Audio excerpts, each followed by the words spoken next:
नमस्कार। आज हम लोग बात करेंगे भूकंपीय तरंगों के बारे में।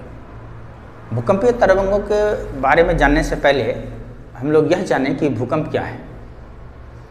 भूकंप एक वह प्राकृतिक घटना है जिसमें कि पृथ्वी हिल जाती है, और यह जो पृथ्वी का हिलना है वह विवर्तनिक चट्टानों के खिसकाव के कारण होता है। विवर्तनिक चट्टान है क्या एक्चुअली कि वो पृथ्वी के अंदर जो पृथ्वी का जो हम लोग का ऊपरी परपट्टी है, भूपरपट्टी जिसको बोलते हैं, उसके नीचे बहुत सारे प्लेट हैं और उस प्लेट में खिसकाव के कारण या फिर प्लेट में दो प्लेटों के बीच में रगड़ के कारण इस भूकंप का निर्माण होता है। ज्वालामुखी के कारण भी कभी कभी भूकंप का निर्माण हो जाता है। तो हम लोग उस बात पर जाएंगे नहीं, हम लोग सीधा सीधा बात करेंगे कि भूकंप के निर्माण के कारण कुछ तरंगें जन्म लेती हैं जिसको हम लोग भूकंपीय तरंगें या फिर सिस्मिक वेव कहते हैं। जब भी कोई किसी स्थान पर भूकंप होता है तो जिस जगह पे एग्जैक्ट प्लेस, मतलब पृथ्वी के अंदर, मान लीजिए पृथ्वी है, पृथ्वी के अंदर किसी भी प्लेस में भूकंप हो सकता है। समानतः हम लोग पृथ्वी के इस मतलब जहाँ प्लेट बना हुआ होता है, मान लीजिए प्लेट इस तरह से बना हुआ है ना, तो इस प्लेट में ही कुछ खिसकाव या फिर टकराव के कारण भूकंप का निर्माण होता है। तो मान लीजिए जिस जगह पे भूकंप होता है, भूकंप का निर्माण, मान लीजिए इस जगह पे भूकंप हुआ तो इस जगह को हम लोग फोकस कहते हैं, और ठीक इससे ऊपर एकदम 90 डिग्री ऊपर जहाँ पे जो जगह होता है उसको हम लोग ईपी सेंटर कहते हैं। ठीक है, तो हम लोग चूंकि इसको मैं इसलिए बता दिया आपको कि मतलब ये हम लोग जब सिस्मिक वेव या भूकंपीय तरंगों के बारे में डिटेल से अभी बात करेंगे तो उसमें ईपी सेंटर शब्द आएगा, इसलिए मैं इस चीज़ को पहले बता दिया। तो जब भी भूकंप होता है, किसी भी जगह स्थान पर जब भूकंप होता है तो कुछ तरंग जन्म लेते हैं जिसको हम लोग सिस्मिक वेव कहते हैं। सामान्य रूप से 3 प्रकार के सिस्मिक वेव होते हैं, पी वेव, एस वेव और एल वेव। सबसे पहले हम लोग बात करें पी वेव। पी वेव को सामान्य रूप से हम लोग प्राइमरी वेव कहते हैं, मतलब पी फॉर प्राइमरी वेव। यह ध्वनि तरंगों के समान होता है, जिसके कारण ध्वनि तरंग क्या होता है, इस तरह से चलता है। देखिए ध्वनि तरंग इस तरह से चलते हैं, मतलब आगे पीछे इस तरह से ध्वनि तरंगे चलते हैं, जिसके कारण इसको हम लोग कंप्रेशनल वेव भी कहते हैं। कंप्रेशन करता है इसलिए कंप्रेशनल वेव भी कहते हैं, और ये अपने एक्सिस के लंबवत चलता है इसलिए इसको हम लोग लॉन्गिट्यूडनल वेव भी कहते हैं। तो पी वेव के बहुत सारे नाम हो गए। पी वेव मतलब प्राथमिक wave, primary wave, longitudinal wave और कंप्रेशनल वेव। एक और नाम से इसको जाना जाता है जिसको हम लोग रैली वेव के नाम से जानते हैं। यह जो तरंग है ये सबसे तेज, जितनी भी तरंगे हैं, हम लोग आज जितनी भी तरंगे का बात करेंगे, सबसे तेज चलती है ये। इसका स्पीड लगभग 8 से 9 किलोमीटर पर सेकेंड होता है। ठीक है ना, और यह ठोस द्रव दोनों ही, पृथ्वी के नीचे तो ठोस द्रव ही है, गैस भी है कहीं कहीं, लेकिन ये किसी भी माध्यम में चलने में सक्षम होता है, किंतु यह ठोस में सबसे तेज चलती है। ठीक है, समझ में आया बात।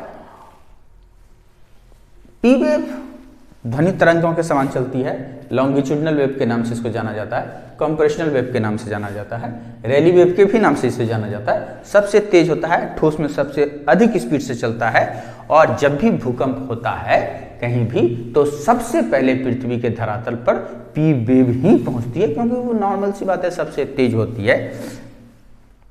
ठीक है, इसके बाद इस क्रम में दूसरा है S wave. S wave, S for secondary, मतलब द्वितीयक तरंगे। सेकेंडरी वेव जो होता है वो ठीक इसके उल्टा, ये इस तरह से चलता है, मतलब ट्रांसवर्स वेव चलता है। इसको कैसे कहते हैं, ट्रांसवर्स वेव या फिर सीयर वेव कहते हैं, सीयर वेव ना। यह अणुओं की दिशा, मतलब अणु के दिशा के समकोण पे चलती है। अणु का दिशा होता है इसलिए इसके समकोण पे इस तरह से चलती है। चलिए, और एस वेव केवल और केवल ठोस में ही चलती है। ध्यान दीजिए एक बात, एस वेव केवल और केवल ठोस में ही चलती है। और इसका जो स्पीड होता है वह जहां पे जन्म होता है, मतलब फोकस से, भूकंप का जहां पे जन्म होता है मतलब फोकस से 800 किलोमीटर दूर तक पी वेव और एस वेव में डिफरेंस नहीं समझ में आता है। ठीक है ना, यदि फोकस 800 किलोमीटर से ज्यादा दूर होगा तभी हम लोग एस वेव और पी वेव में डिफरेंशिएट मतलब अलग अलग कर पाएंगे, अन्यथा पी वेव और एस वेव एक साथ दोनों पहुंचता है, इसलिए पता नहीं चलता है। चलिए आगे क्या है, ठोस वेव, पी वेव केवल एस वेव केवल क्या होता है, ठोस में चलता है, और ईपी सेंटर की मतलब वहां यहाँ यदि एस वेव यहाँ भूकंप है तो ईपी सेंटर के 120 डिग्री पर यह समाप्त हो जाता है, मतलब उसके 120 डिग्री से आगे यह वेव नहीं मिलता है। ठीक है ना। और अब देखिए ये पी और जो एस वेव होता है उसका जो पाथ होता है कॉनकेव शेप में होता है, इस तरह से जाएगा, ये पाथ इस तरह से मूव करता है, हाँ? कौन मतलब यदि है तो इस तरह से जाएगा, इस तरह से कॉनकेव वेव में जाता है। चलिए तो एस वेव क्या हुआ, सेकेंडरी वेव है, इसका स्पीड 6 से 7 किलोमीटर पर सेकेंड होता है। ईपी फोकस से 800 किलोमीटर तक पी वेव और एस वेव के बीच में कोई डिफरेंशिएट नहीं किया जा सकता है, और ईपी सेंटर से 120 डिग्री पर यह समाप्त हो जाती है।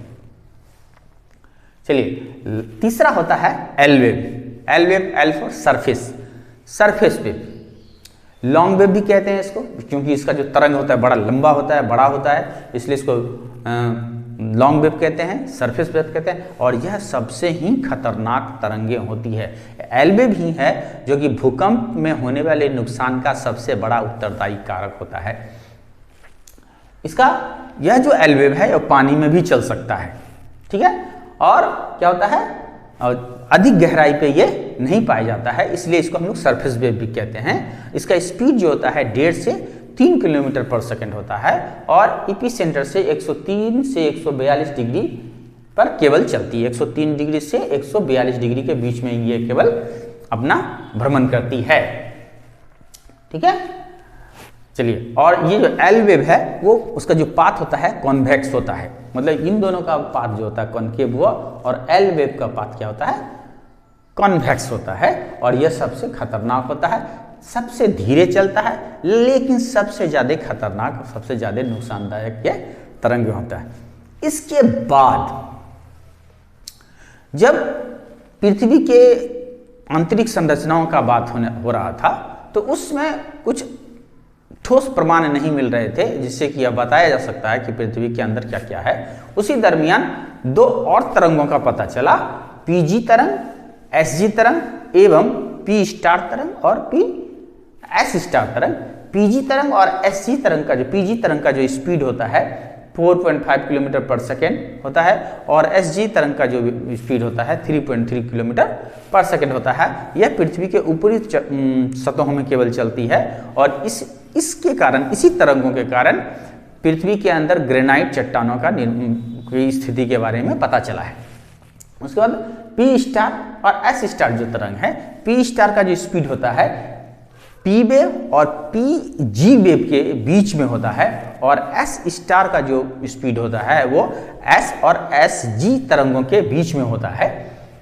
और इस तरंगों के द्वारा इसका जो खोज होता है, पी स्टार तरंगों का खोज क्या हुआ 1923 में कोनार्ड ने किया था, और एस स्टार तरंग का जो खोज है वो 1926 में जेफरीज ने किया था। इन दोनों तरंगों के द्वारा बेसाल्ट चट्टानों का पता चलता है, जो कि इस तरह से हम लोग जानते हैं कि भूकंपीय तरंगें जब भी भूकंप के कारण जब भी तरंगें जन्म लेती है तो कुल मिला के पी तरंग, एस तरंग, एल तरंग, पीजी तरंग, एसजी तरंग, पी स्टार तरंग और एस स्टार तरंग, मतलब 3, 2, 5, 2, 7 प्रकार के तरंगों का निर्माण या फिर जन्म होता है, जिसके कारण आंतरिक संरचनाओं के बारे में जानते हैं और भूकंप के से होने वाले नुकसान या फिर उसके शक्ति का पता लगाते हैं।